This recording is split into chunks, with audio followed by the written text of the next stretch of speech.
Okay guys, so we are here to do a much anticipated review on the Rebelle series Rapid Glow. Now, this is cool because it's a semi-unique shell. It's kind of a combination between the Rebelle crossbow and the Recon itself, or the Recon/Retaliator for you new school nerfers. So it's an interesting shell and an interesting concept. It's also kind of a Raven hybrid, so it has a Raven style clip with glow-in-the-dark darts. They've started doing an animal print thing with the Rebelle line. We're not going to get into the ridiculous style of marketing that represents, but this is the Super Stripes zebra print blaster. Oh my gosh, I almost can't even get through it without laughing. I will point out that while the packaging is as sexist as always, just kind of branding a just for girls blaster, the Draculina mentioned, and I hope you guys can see, these girls aren't as tutti-frutti and hoity-toity as they look in the packaging. Whatever the models are that Nerf is hiring for these packages, they come in and then they make them more ridiculous. So this girl doesn't have flamboyant pink painted nails, and Nerf did such a poor job photoshopping them on that you can still see where they've been angled poorly. I just think that it's hilarious how bad a Photoshop job this is, and then a lot of the extra stuff has also been photoshopped. That said, the blaster looks kind of interesting. It is claiming elite ranges of up to 75 feet. If we look on the back, we can see the clip has a battery pack in it, has that crossbow style stock from the Rebelle line, and then there are a few disappointments in that this is not an in-strike barrel attachment up here. This is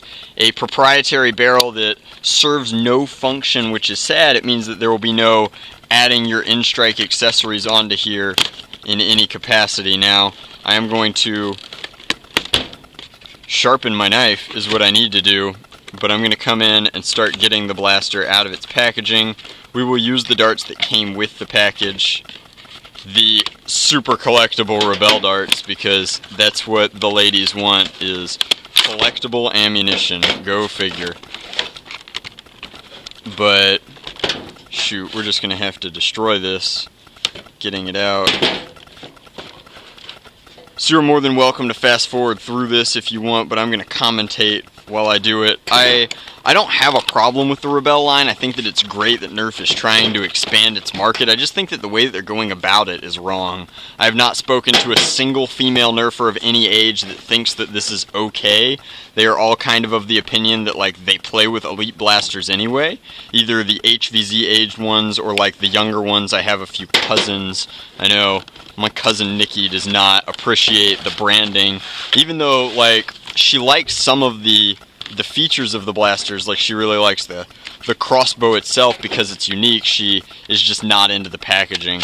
So we can fire. The real question is if I doubt it has slam fire, but just for a size comparison here, we have the Retaliator with its stock as compared. So the stock is higher and smaller, but other than that, it's not a huge difference. It's more of an angular grip, and it's obviously a little bit of a smaller grip, which isn't the end of the world. Very similar style priming bars, still has an in-strike rail attachment, no way to attach a barrel, which is kind of sad, and no slam fire on this. The jam door is hidden underneath. As always, the Rebelle line is sporting a much sleeker look. Everything is smooth, which is cool. It would lend to some very interesting integrations. It's a much lighter blaster for whatever reason. The shell plastic is not as heavy. Now, I will come in and take apart our purple battery pack. The packaging mentions this, but you're going to need a Phillips head screwdriver as well as 3 AA batteries to activate your Raven style 10 clip, which is cool. I like the clip. I think that moving to a decimal style system with a 10 clip on this and a 10 clip on the Demolisher is interesting. I still personally really like the 12 sticks. That's just for me. These are blue or UV LEDs. It's hard for me to tell through my glasses, but they will illuminate the new zebra stripe glow-in-the-dark darts, which have been packaged in a very interesting fashion. I've never seen darts packaged in an individual compartment that folds open like this. I'm sure that somebody will come up with something clever to do with that, but we will go ahead and load them up and kind of see how the blaster looks like put together in its entirety. We can even turn it on so that they activate with their glow darts. So prime first, up here, clip lock is Ambidextrous, which is sweet. This is a heavy enough clip that it will in fact friction drop out. We will not be able to prime through this, but it does push it down as it primes forward. You can see our dart is chambered. No light coming out of this blaster. That is a real shame. One of my favorite things about the Raven is that the light comes out of the jam door's vents, even when the blaster is completely primed. Also, it's semi-automatic, which is cool. So I'm going to go ahead, stand up, and shouldering the blaster is actually very awkward for me, but tight, and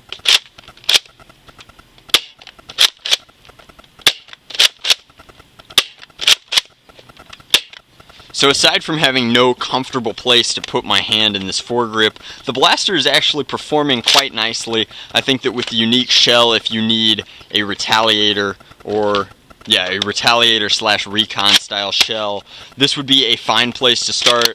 Obviously it is sporting the same bolt sled and internals that we expect out of this package, which means that it would probably handle any sort of retaliator style of kit if you have one from the Australians or if you have one from Orange Mod Works.